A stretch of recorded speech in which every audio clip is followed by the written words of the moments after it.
Scientists say that serotonin and dopamine are the chemicals that make you happy. But you know what makes me happy? Having another full week of LaSalle sports to talk about. It's pretty dope. Know what I mean? Hello, I'm Siobhan Nolan. And I'm Tyler Small. Serotonin and dopamine, but nobody seems to know what I mean. Sorry, I'm practicing for slam poetry that I have after this. You're watching LaSalle TV's home for Explorer Athletics, SportsLine.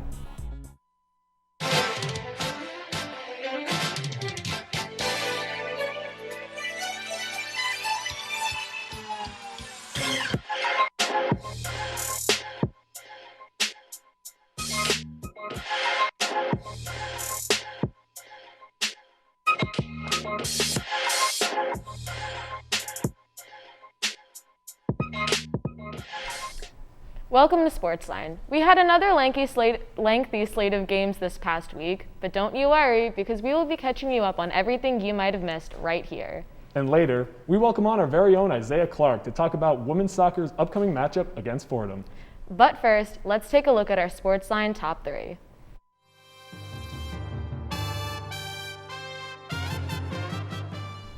Number 1, the Mawpc East End of the Year award ceremony was announced on Wednesday, with LaSalle receiving plenty of honors.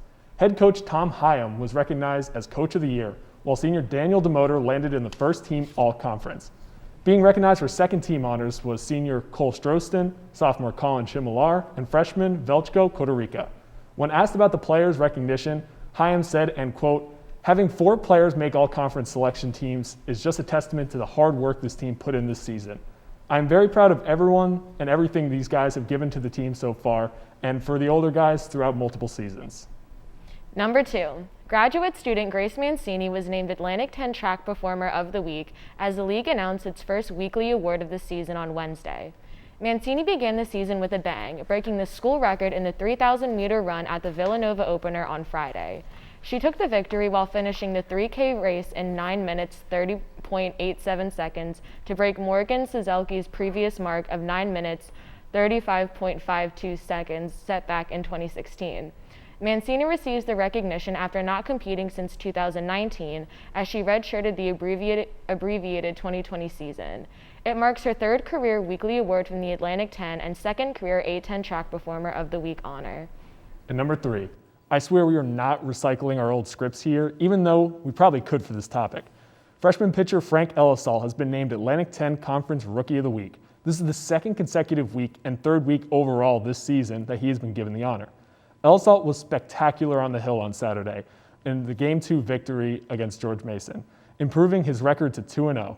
He struck out 10 and allowed just 1 run and 4 hits over 8 innings pitched to secure his 2nd straight win. The hard-throwing rookie from Miami has 10 or more strikeouts in 3 of his 4 outings this season, averaging 9 per game. Elisol ranks among the top 10 in the Atlantic 10 in every major pitching category and is 3rd in strikeouts with 36. So great birthday present for Frank Elisol right there. Yeah. Yes, by the day of our recording, happy birthday, Frank Elisol. Done so much more than at least myself so far throughout your life, so congratulations on that.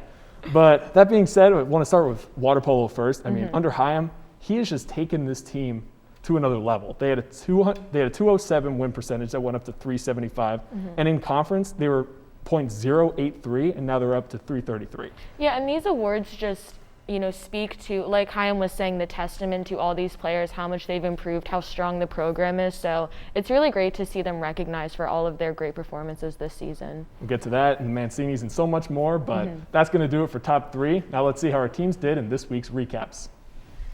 The women's soccer team picked up both a conference win and a Big 5 win against St. Joe's on Sunday. In just the 6th minute of play, junior Alyssa Van Hurk found the back of the net to put the Explorers ahead 1-0. The Hawks quickly equalized it in the 8th minute, and the teams went to halftime tied at 1.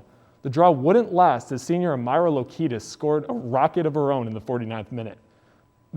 This lead provided unsatisfactory for the blue and gold, which led freshman Kelly McGroarty to scoring the game-winner goal in the 70th minute of play.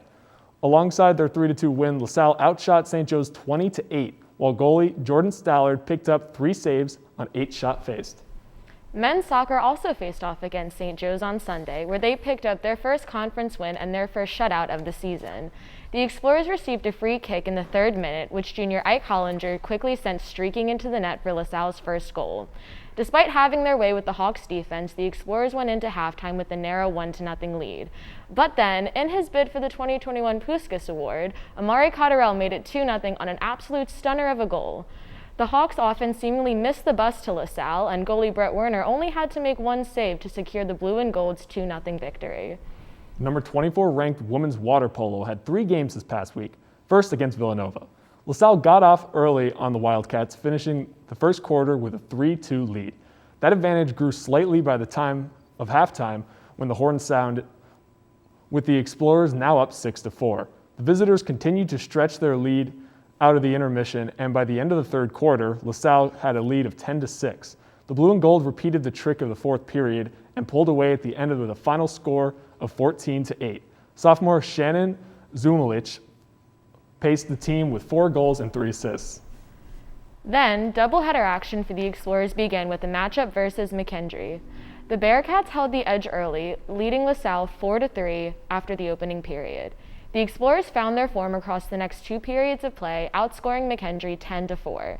Leading as they entered the final frame, the Blue and Gold held off the Bearcats to claim the win with a final of 16-10. Senior Sarah DeFusco was all over the pool for LaSalle, scoring 3, assisting in 3, and recording 5 steals. In their second game against Gannon, the Explorers started even stronger in the second game, jumping out to a 3-1 advantage. After even scoring in the second, LaSalle jumped out of the gates in the third, netting 8 times to Gannon's 3 to take a commanding 15-8 lead. They would control the deficit in the fourth, completing the undefeated week with a 20-12 victory. DeFusco led in goals again with 4, alongside 3 assists. Volleyball welcomed in Fordham for a back-to-back last week, where the first would not be as ideal as the second for the Explorers. The Explorers fell to the Rams in all 3 sets, with all close scores, not losing by more than 5 points in any of the sets. On Saturday, things started to change, but they started on the same as Friday, I should say, as they dropped the first set in extra time 26-24. The back-and-forth contest would result in the same box score, but in opposite boxes, as LaSalle took the second set 26-24. With the third set, an extra volleyball came once again, as a late push from the Rams gave them the set 3, but the emphatic start of the fourth set let the ladies in blue coast to a rubber match 5th set. The sophomore Sydney Stone capped off her incredible game with the final 2 kills in the 5th set, giving them a 16-14 victory, winning the game 3-2. Junior Elizabeth Osborne led all scorers with 29 kills. LaSalle looked to carry this momentum into their last regular season game against George Mason on Wednesday. Sadly, that was not the case. In the most recent game, LaSalle lost to George Mason 3-1. Osborne and senior Riley Lowe had a double-digit kills, where redshirt sophomore Sarah Nahas recorded 32 assists on 2 errors.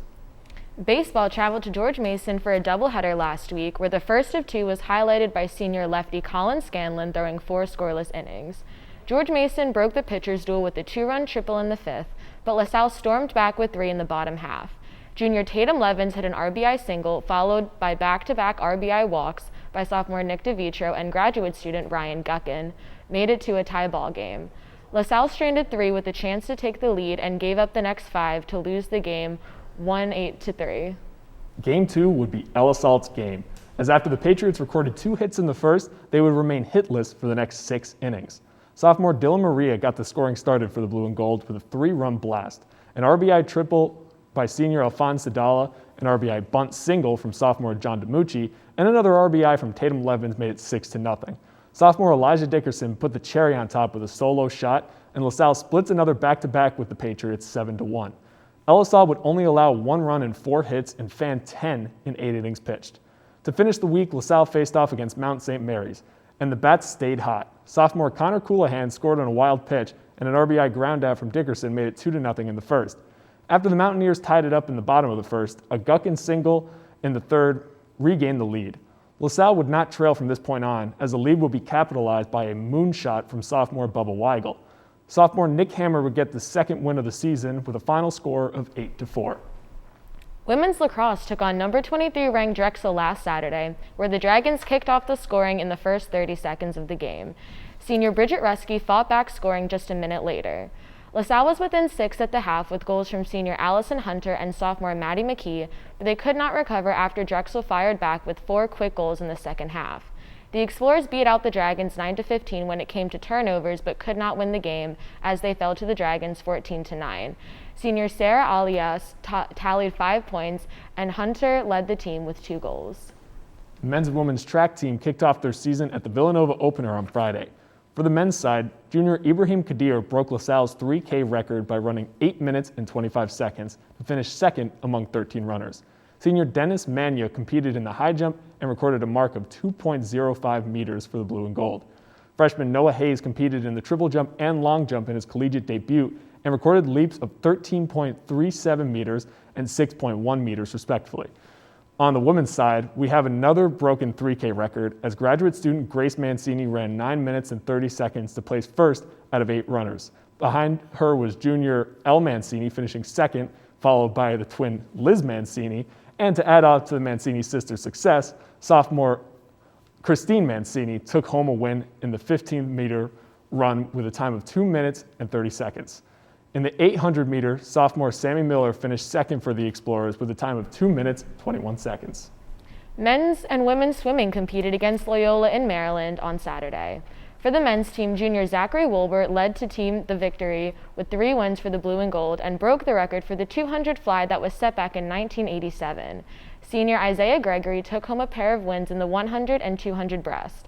Sophomore Sam Henninger took home more wins for the Explorers as him and junior Steve Stostola went 1 and 2 in the 1 and 3 meter events.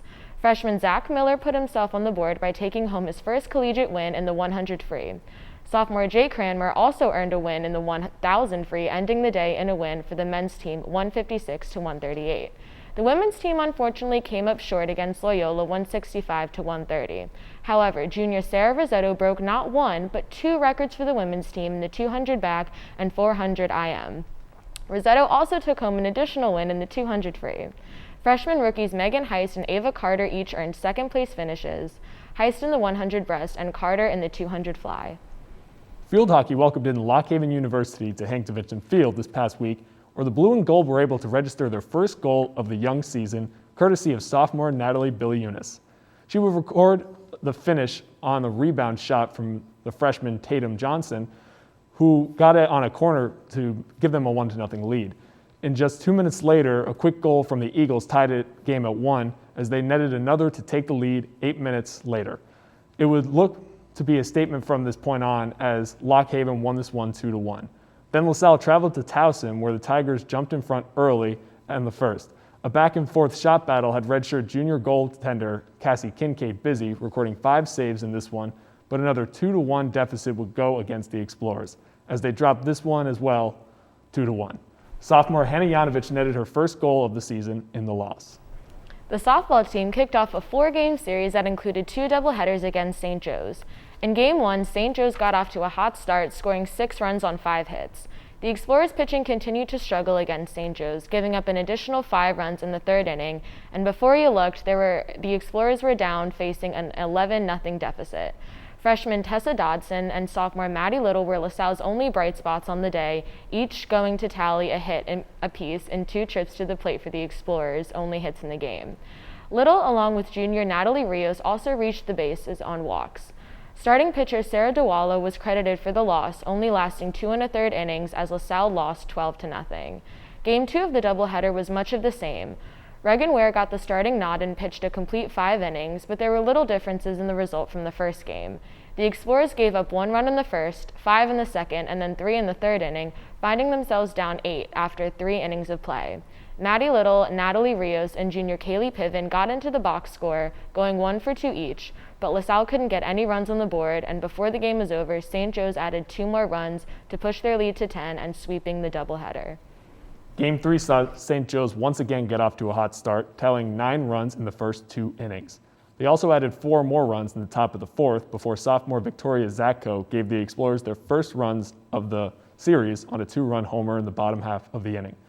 Moments later, Mia Racilneno doubled to center, adding 2 more runs. But the comeback stopped there as St. Joe's added 5 more runs in the 5th inning and took the game 18-4. Game 4 was no different than the first 3 games, as St. Joe's jumped out to a major lead, scoring in the first 2 innings, then adding insurance runs later in the ballgame. Senior Ashley Mendenhall and Natalie Rios were LaSalle's only base runners, as they were going on to lose 13-0, as St. Joe's completed the 4-game sweep. Men's tennis traveled down to Virginia to take on George Mason in their Atlantic 10 opener, and it was clear that the Explorers would have their work cut out for them. George Mason easily took the doubles, losing just 5 games across 3 matches to take an early 1-0 lead. Senior Rogelio Gonzalez was able to record a first-set victory in singles, but LaSalle couldn't capitalize on the win. Junior Nassim Fingiro came back from a tough first-set tiebreaker loss to win his second game in another tiebreak and would eventually come away with the win, notching a 10-5 advantage in the super tiebreaker. But despite the momentum, the blue and gold couldn't overcome the white-hot Patriots and would come away with a 6-1 loss. Meanwhile, women's tennis traveled down to Baltimore to face off against Loyola, but also found themselves in a less-than-ideal position against the Greyhounds. Freshmen Lauren Landstrom and Issa Liano were able to scrounge 3 games in doubles, but Loyola ultimately took away wins in both doubles matches, all 4 singles matches as well. Unfortunately, the Explorers couldn't find their footing and dropped the matchup 7-0. The women's golf team kicked off their start to the season, heading up to the north of the Watching Valley Golf Club of New Jersey to compete in the Knights shootout. Freshman Kaylee Zeman was the standout for the Explorers, finishing tied for 21st on the day, shooting an 82 on par 5 course. Freshman Megan Ruffing shot a total of 93, which was good for plus 21 and 50th overall on the day. Right behind Ruffing was Hannah Bassler, who tied for 51st after shooting a 94. Libby Gillian shot at 25 over par, resulting in a finish at 54th, and rounding out the group was a graduate student, Gabby Mortaghini, who shot a 105 and finished tied for 56. St. John's took home the team win with a course shooting of 22, while Katarina Tati of Fairleigh Dickinson shot an event 72, good enough to take first place overall in the competition. LaSalle looks to improve on the season next week as they step onto the green where they go to compete at the Monmouth Spring Series Monday, March 29th. Ooh, lot to talk about again this week. As always. I definitely want to talk about the men's soccer game. I was there, I saw it, and the way that they played against St. Joe's was absolutely amazing. Ike Hollander's free kick goal and Amari Cotterell's goal, both screamers from outside the box. And they were just all over the defense. St. Joe's really weren't showing up at all. It was a great team win, and I think that really speaks to how the men's soccer play as a team. So I just want to highlight that because that was such a great game to watch. Absolutely. I'm glad you started there. I mean, this team really has been overall all around. You never know who's going to step up offensively or even on the defensive side. They have 8 different players with a goal in the season that leads the A10. Yeah. And they're out shooting opponents 100-67. So just like you said, they're really peppering the goalies there. They're really keeping the ball on the offensive side, applying the pressure, and it's been great to see so far. Yeah, and so we also have to highlight what happened with our track and field team. Got off to a great start. A lot of records broken. You know, the Mancini sisters, taking first as usual, just business as usual for them. One of the 4 are always going to get it, it just seems like. Absolutely. You just got to figure out which Mancini sister it's going to be. You never know. But It's going to be one of them. Exactly. So that was great to see. I want to go back to volleyball again. They're having another great week. 1 and 2 obviously is not the best for them, but that Fordham victory was so key for them. And just when putting together the stats, I mean, this team really just owns the leaderboard in the Atlantic 10. Whether it's Osborne, who leads with 5.1 kills per set, that's best in the A10. Sarah Nahas has 10.85 assists, that's top in the A10. Isa Franco, a true freshman coming into this, she leads the A10 in digs per game. This team, I was on the call and I was with Kevin Nguyen, and he said something great where he was just, there's not even positions on this team anymore. It is just 6 athletes. And they are just doing everything they can. They're circulating around, and it's been great to see. And, all of their wins and all of their standout performances just become even more emphasized when you take into account that they only have really 8 players on their team right now. So even through the injuries, even through, having to navigate only having such a small team, the fact that they're still getting it done and still putting up all those leader points in the A10 just really goes to show the quality of this volleyball team. Yeah, I'm glad you brought up the 8. Now that they have 2 true freshmen, Allison Lasella and Michelle Kazicki. We'll get more into them, but great to have them back. Let's see here. Also, we have baseball that had such another great week. I mean, going with George Mason once again, they're starting to become rivals with them with how much they play. But just Frank Ellisalt, we talked about him in the top 3 as well. 3.24 ERA now, 1.1 WHIP. he has just been playing out of his mind, and this offense is really coming to fruition. I especially want to call out Connor Coulihan, who has really stepped it up with the bat. I mean, we saw him personally where it was just, he is such a defensive first guy. So if he has that bat, which right now has an 883 OPS, that is such a bonus for this team. Exactly, and Tatum Levin's bat stayed hot. You know, that's to be expected. Also great to see Bubba Weigel back on the score sheet with his monster home run, seeing the video for that. You know, it's really great to see him back in the team, him starting to heat up, Elijah Dickerson as well. So the fact that they're, you know, hitting home runs and they're hitting really well, this baseball team is just going to keep us on our toes and keep us exciting for the rest of the season. As they should. I mean, Bubba Weigel, Tatum Levin's coming on this show and then they're playing good afterwards. I don't know if I'm going to say anything there, but, you know, good correlate. Definitely good mojo there. Definitely. We can also look at women's lacrosse, 2-3 on the season now. They had a light week, of course, only just the one game against Drexel, but ranked number 23 in the nation. Drexel is no joke, and they were hanging in that one, and it was courtesy of Anina Akabuchi. Exactly. So a lot of great teams to talk about, but that's it for recaps. And when we come back, we welcome on our very own Izzy C for this week's Explorer Report.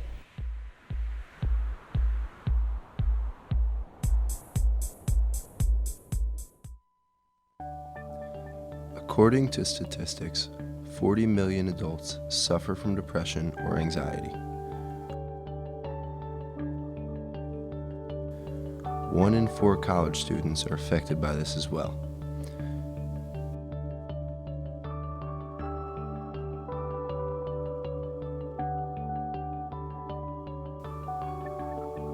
You never know who is going through something, so you should always be kind to one another.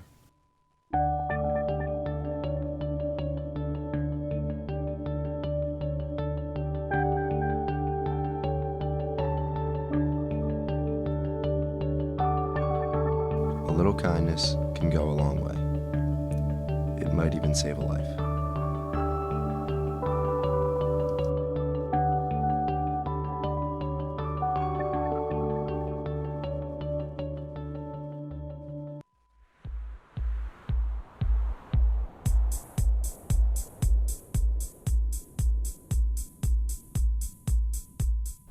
Welcome back. The 5-1 women's soccer team will be welcoming in Atlantic 10 foe Fordham this Sunday at John McCarthy Stadium. Separated by just a half a game with UMass for first in the conference, we now turn to SportsLine's own Isaiah Clark, who will tell us more about how the Explorers plan to stay on top. Thanks, Tyler. This Sunday, the women's soccer team continues their A-10 schedule with a match against Fordham at McCarthy Stadium.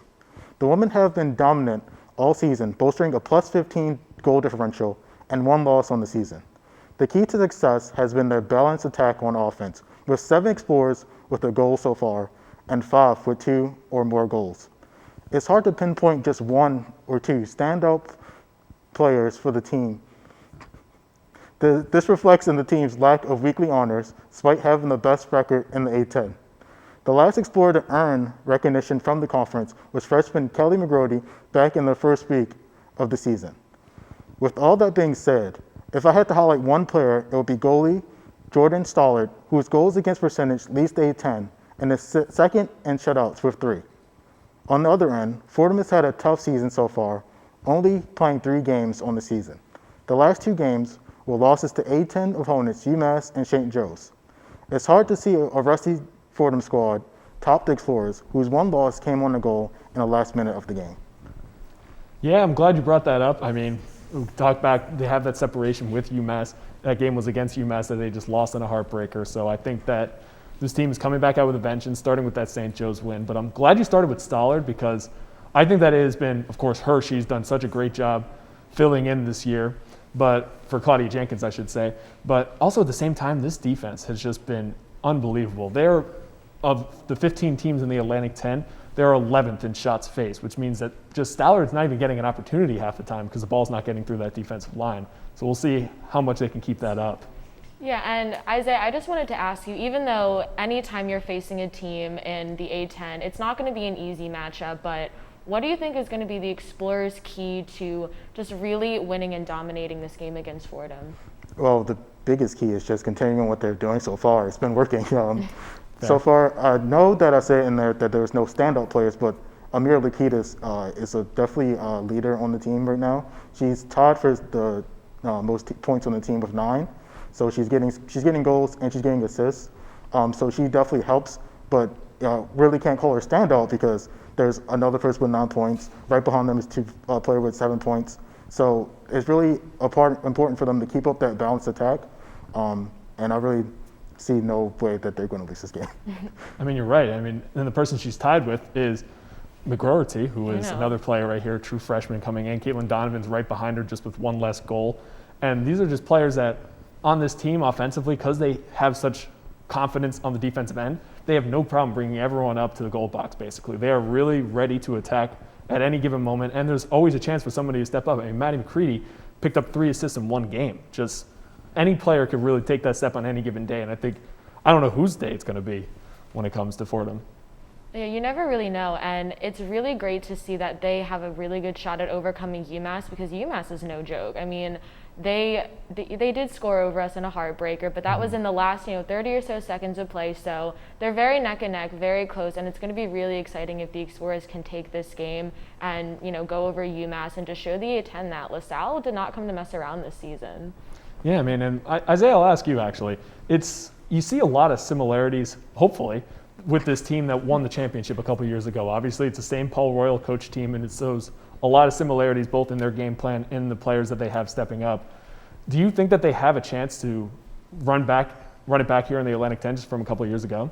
I definitely do. I think this team is just a little different because that team relied so heavily on the Bauer sisters to get their goals and to open up the offense. And this year is just a little different with everyone being able to score goals or get assists. So I do see that potential to be champions, but it's definitely in a different way. Right, absolutely. So obviously there's no making up for the Bauer sisters as dominant as they were, but the top 3 that they have right here have really been. They'll do. Yeah, they will most They're certainly fine. do so far. So we'll get to our picks now. I picked 3-0. I think that the Explorers are going to take this one, take care of business for Fordham at the bottom of the rankings right now. Siobhan, did you copy me or something? I don't know what your score is. No, actually you copied me, but it's okay. Because I also picked LaSalle to win 3-0. I definitely think that our offense is going to come through, defense is going to stay strong, and we're going to come out with a shutout.